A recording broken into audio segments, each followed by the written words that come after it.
Hello friends, welcome to civil minds. मैं हूं नंदन दत्ता और मैं पिछले कई सालों से यूपीएससी सिविल सर्विस के लिए पढ़ा रहा हूं पूरे इंडिया के बहुत सारे इंस्टीट्यूट में। तो चलिए दोस्तों, आज के हम वीडियो में आगे बढ़ते हैं और आज के इस वीडियो में हम डिस्कस करेंगे the sad story of later Mughals. दोस्तों, हुआ ये था कि 1707 के बाद मुग़ल की डिक्लाइन होने लगा। The Mughal dynasty was established in 1526 जब बाबर ने इब्राहिम लोदी को फर्स्ट बैटल ऑफ पानीपत में डिफीट करके मुग़ल डायनेस्टी की एस्टेब्लिशमेंट किया था। उसके बाद मुग़ल डायनेस्टी काफ़ी सालों तक, इनफैक्ट ऑलमोस्ट 200 साल तक काफ़ी स्ट्रॉन्ग बना रहा। लेकिन 1707 में जब औरंगज़ेब की डेथ होती है, उसके बाद मुग़ल डायनेस्टी की डिक्लाइन शुरू हो जाता है। इसका मतलब ये नहीं था कि Mughal dynasty came to an end in 1707। No, it only started to decline. और इसके डिक्लाइन के पीछे बहुत सारे रीज़न थे, लेकिन एक बहुत बड़ा रीज़न ये था कि the weakness of the later Mughal rulers was one of the most important reason for the decline of the Mughal dynasty. तो दोस्तों, अगर हम देखें कि मुग़ल डायनेस्टी के जो डिक्लाइन होना शुरू हो गया था 1707 के बाद से, उसके अगर फैक्टर्स को हम देखें तो you will get mainly these points. See, there are the orthodox religious policy by Aurangzeb, Deccan policy that was also adopted by Aurangzeb, Jagirdari crisis, centralized government, lack of innovation, foreign invasion. तो ऐसे बहुत सारे factors हैं।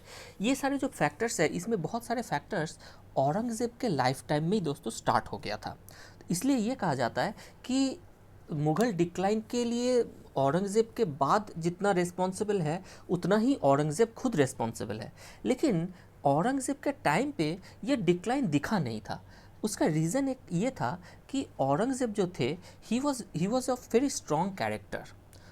तो during the time of Aurangzeb, because of his strength, because of his strong character, the decline did not surface, because the decline was being covered by the strong character of Aurangzeb.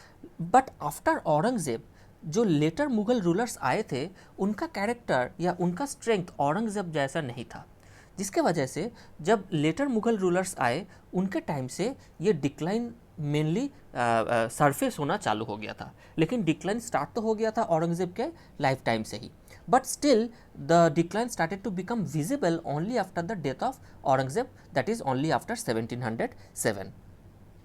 अगर हम कुछ कुछ points को discuss करें, जैसे Orthodox religious policy, जैसे कि दोस्तों आपको पता होगा कि Aurangzeb was a very Orthodox religious nature, and he also carried out destruction of some temples and a forceful conversion of Hindus, and this kind of things. He also abolished he also reimposed the jizya tax, ठीक है। और अकबर ने कुछ कुछ culture जैसे झरोखा दर्शन, तुलादान, ऐसे कुछ कुछ कल्चर्स अकबर ने स्टार्ट किया था, जिसको भी औरंगज़ेब ने एबोलिश कर दिया, ठीक है। जजिया टैक्स जिसको अकबर ने एबोलिश कर दिया था, उसको रीइम्पोज कर दिया गया बाय औरंगज़ेब। तो औरंगज़ेब की ऑर्थोडॉक्स रिलीजियस पॉलिसी एक बहुत बड़ा फैक्टर था। ऐसे ही जागीरदारी क्राइसिस, जागीरदारी का संख्या इतना ज़्यादा बढ़ गया था during the time of Aurangzeb कि ये एक बहुत बड़ा क्राइसिस बन गया। तो दोस्तों, ये जो बहुत सारे फैक्टर्स हैं औरंगज़ेब के डेथ के बाद, जो मुग़ल डिक्लाइन के जो बहुत सारे फैक्टर्स हैं, इसको लेकर के हम एक अलग वीडियो बनाएंगे। लेकिन इस वीडियो में हम मेनली एक पॉइंट पे फोकस कर रहे हैं, that is the last point, that is the weakness of the later Mughal rulers, ठीक है दोस्तों। तो ये जो weakness of later Mughal rulers थे, इसके वजह से क्या हो रहा था, the thing that was manifested in their weakness was the lack of nationalism. अब ये लैक ऑफ नेशनलिज्म क्या कहता है कि India at that time, India as a nation, there was no concept of India as a nation. तो किसी का भी इंडिया के प्रति, क्योंकि India as a nation exist नहीं करता था उस टाइम पे, तो किसी का भी इंडिया के प्रति उस टाइप की लॉयल्टी नहीं था। Their loyalty was mainly to their region और टू सम पर्सन स्पेसिफिक, ठीक है, और नहीं तो for their own selfish interest. Nobody acted in the interest of India as a nation, because India as a nation did not exist at that time. There was no concept of the nation in India at that time. तो इसके वजह से हुआ ये कि जो Mughal nobility था, ठीक है, मुग़ल जो नोबिलिटी था, the Mughal nobility got divided into 4 factions. और ये जो चार फैक्शंस में डिवाइड हो गए Mughal nobility, they started to fight against each other for more and more influence. अब क्योंकि लेटर मुगल रूलर्स की स्ट्रेंथ कम है, उसके कैरेक्टर वीक है, तो नोबिलिटी किंग से भी ज़्यादा इन्फ्लुएंसिंग बनता चला गया। और ये जो नोबिलिटी है, they started to act as king maker. तो इसी चीज़ को हम इस वीडियो में with a chronological order of the later Mughal rulers हम इस चीज़ को समझेंगे। देखिए, तो ये जो मुगल नोबिलिटी था, मुगल नोबिलिटी मतलब जितने भी नोबल्स, ऑफिशियल्स एंड नोबल्स थे मुगल कोर्ट में, they were divided into this 4 category और 4 faction. One was Irani group, they were Shia Muslim. Second one was Turani, they were Sunni मुस्लिम।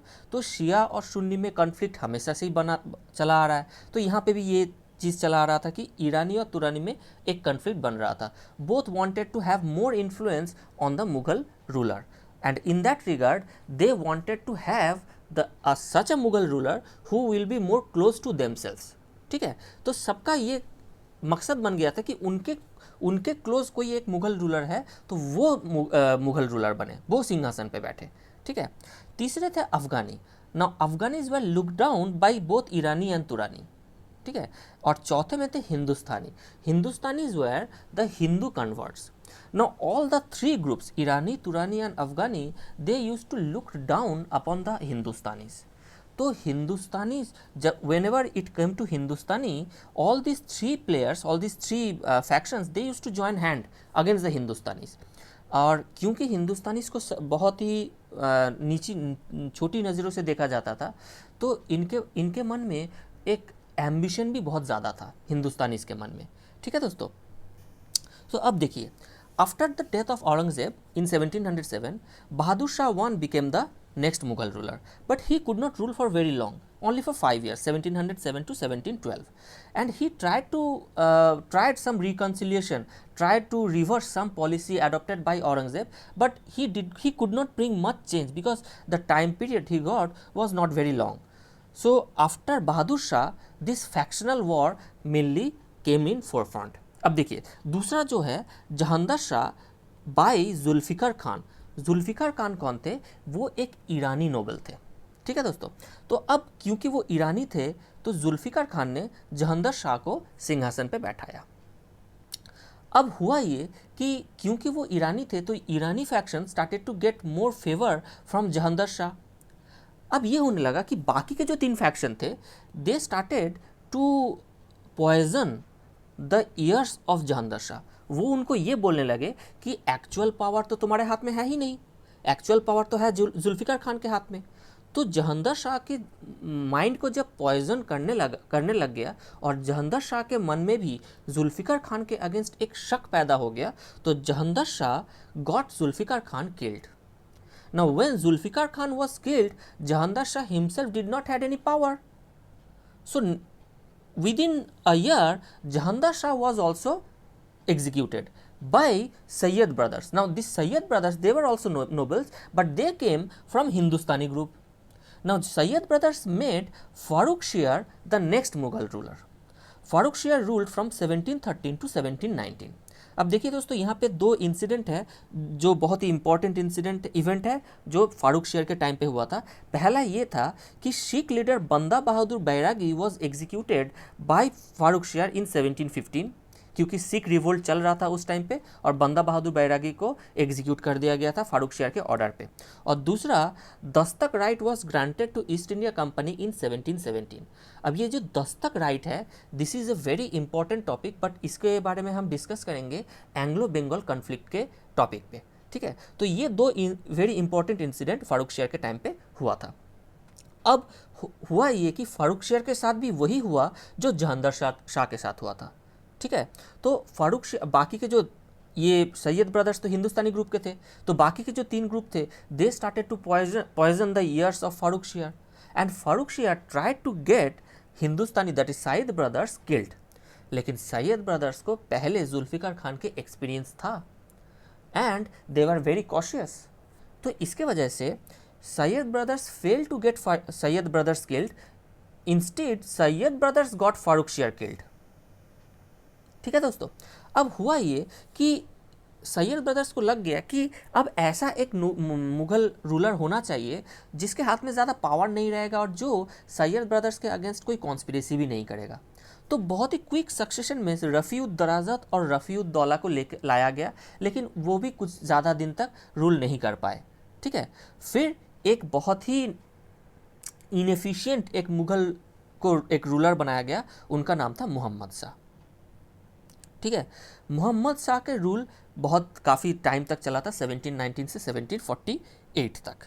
ठीक है, और ये मोहम्मद शाह ही थे जिनके टाइम पे मैक्सिमम डिक्लाइन हुआ मुगल के।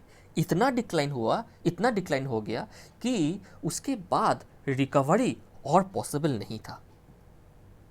अब हुआ ये कि मोहम्मद शाह भी सैयद ब्रदर्स को एग्जीक्यूट करने की कोशिश करने लगे and he became successful. So he got Sayyid brothers killed, right? But he himself was a very inefficient administrator and ruler. He used to enjoy the luxury. इसलिए उनका नाम ही पड़ गया था मोहम्मद शाह रंगीला। और मोहम्मद शाह के टाइम से ही 1720 के बाद से हमें एक नया ट्रेंड इंडियन हिस्ट्री में देखने को मिलता है, that is the rise of regional powers. Regional powers in the sense जैसे बंगाल, अवध, मैसूर, मराठा, हैदराबाद, ऐसे रीजनल पावर्स राइज होने लगा। अब ये किस लिए होने लगा? इसलिए क्योंकि जब ये लेटर मुगल रूल कर रहे थे तब भी मुगल कोर्ट में कुछ कुछ एफिशिएंट मुगल नोबल्स थे। For example Murshid Quli Khan in fact was the revenue minister under Aurangzeb. जब औरंगजेब डेक्कन में पोस्टेड थे एज ए गवर्नर, तो उसके रेवेन्यू मिनिस्टर थे Murshid Quli Khan. Asaf Jah, Saadat Khan, they were also very efficient Mughal nobles, they were there in the Mughal court. लेकिन जब ये एक वायलेंट पॉलिटिक्स मुगल कोर्ट में चल रहा था और सैयद ब्रदर्स ने जहंदर शाह को एग्जीक्यूट किया, उसके बाद रफ़ीउद दराजत और रफ़ीउद दौला को भी एग्जीक्यूट किया, तो environment of very fear and suspicion was created. अब ये इन नोबल्स के मन में ये लगने लगा कि अगर मुगल रूलर जो है उनका ही लाइफ का कोई श्योरिटी नहीं है, तो वो तो सिर्फ एक नोबल्स है, वो लोग खुद तो एक नोबल्स है, उनका लाइफ का क्या सिक्योरिटी है? So what they did, they left Delhi and they started to migrate out of Delhi. They went in some land and started to develop those land as their own. For example, Murshid Quli Khan came to Bengal and declared independence of Bengal from Mughals. Sadat Khan went to Awadh. He declared himself the Sultan of Awadh and started to develop Awadh as an independent state. Asaf Jah went to Hyderabad and he declared himself the Nizamul Mulk and he started to develop Hyderabad as a separate state. तो मुगल जो कि एक बहुत बड़ा empire था, that empire started to shrink और इसके वजह से रीजनल पावर्स के राइज होने लगा। और इसका रीज़न ही यही था कि ये जो एक डिक्लाइन था, जो रीज़न था कि factional war in the Mughal court, ये सबसे बड़ा रीज़न था। और चौथा जो सबसे बड़ा इंसिडेंट मोहम्मद शाह के टाइम पे हुआ था, that was invasion by Nadir Shah in 1739। जब नादिर शाह की इन्वेजन हुआ तो Mohammad Shah failed to provide any security to the people of India, जिसके वजह से the reputation of Mughal empire और the reputation of Mughal empire was completely shattered. लोगों के मन में अब मुगल एम्पायर के प्रति कोई रेस्पेक्ट ही नहीं था, कोई फेथ ही नहीं था, because the Mughal ruler could not provide security to the people of India against a foreign invader. ठीक है, तो मोहम्मद शाह के टाइम पे मैक्सिमम डिक्लाइन हुआ मुगल की। उसके बाद आए Ahmad Shah 1748 to 54। After Mohammad Shah, Ahmad Shah tried to consolidate the Mughal rule, but he did not get very long and the Mughal rule was beyond repair. इतना डिक्लाइन हो चुका था मोहम्मद शाह के टाइम पे, इट वॉज बियॉन्ड रिपेयर। ठीक है, तो उसके बाद एक के बाद एक आलमगीर टू, शाह आलम टू, ये लोग भी आए। ठीक है, ड्यूरिंग देयर टाइम, ठीक है, ये कहा जाता था कि मुग़ल रूल की जो एम्पायर की जो एक्सपेंशन है उसको कहा जाता था आलम टू पालम। मतलब आलम मतलब वो लोग रेड फोर्ट में बैठते थे, तो रेड फोर्ट से लेकर के दिल्ली के पास में जो पालम जो जगह है जहाँ पे एयरपोर्ट है वहाँ पे वहीं तक। तो इसका कहने का मतलब ये हुआ कि एक टाइम पे जब ऑलमोस्ट पूरे इंडिया में मुग़ल एम्पायर हुआ करता था, all the region has gone out of their hand and the Mughal empire has shrinked only within Delhi itself. That's all. Shah Alam two के टाइम पे एक बहुत इंपॉर्टेंट इंसिडेंट होता है, that was the third battle of Panipat and that took place between Ahmad Shah Abdali and Marathas. ठीक है, Marathas as a regional powers was becoming very powerful, और मुग़ल उस टाइम पे ये बात चल रहा था कि मुग़ल के बाद अगर इंडिया में कोई पावर ग्रैब कर सकता है, पावरफुल बन सकता है, तो दैट वाज मराठास। बट ये जो थर्ड बैटल ऑफ पानीपत था, this was a turning point in the history of India, modern history of India, because the dream for Marathas to grab power in entire India was completely shattered because they were defeated by Ahmed Shah Abdali. तो ये जो third battle of Panipat है इसके बारे में भी हम बहुत डिटेल्स में डिस्कस करेंगे एंग्लो मराठा कॉन्फ्लिक्ट के क्लासेस में। ठीक है दोस्तों, फिर आए Akbar Shah two 1806 to 1837 and the last Mughal ruler was Bahadur Shah Zafar 1837 to 57. Now he participated in the revolt of 1857. जब रिवोल्ट ऑफ 1857 हुआ और मेरठ में कुछ सिपाही रिवोल्ट किए, तो वो दिल्ली आए और बहादुर शाह जाफर को अपना सम्राट मान लिए, and Bahadur Shah Zafar participated in the revolt of 1857. But when the revolt was defeated, revolt was crushed by the British, Bahadur Shah Zafar के हाथ से उनकी जो रेड फोर्ट, जो एकमात्र उनका था रेड फोर्ट, वो भी उनके हाथ से छीन लिया गया। तो जो मुगल डायनेस्टी था that formally came to an end, और Bahadur Shah Zafar was sent in to exile in Rangoon in Burma, and he was made just a pensioner. And after the death of Bahadur Shah Zafar, the Mughal dynasty came to an end. So Mughal dynasty came to an end in 1857. ठीक है दोस्तों, तो question ये आ सकता है कि मतलब कि स्टूडेंट को कंफ्यूज करने के लिए कि इन 1707 और 1857, तो बहुत सारे कैंडिडेट्स, बहुत सारे स्टूडेंट इसको कंफ्यूज कर जाते हैं और 1707 लिख देते हैं, लेकिन वो आंसर गलत है। ठीक है दोस्तों, Mughal dynasty came to an end only in 1857। तो दोस्तों आज के लिए इतना ही। हमारे नेक्स्ट वीडियो में हम डिस्कस करेंगे a very important topic of British change in character. The British were trader initially, but from trader they became ruler. तो हम उस टॉपिक के बारे में नेक्स्ट वीडियो में डिस्कस करेंगे। तब तक के लिए थैंक यू।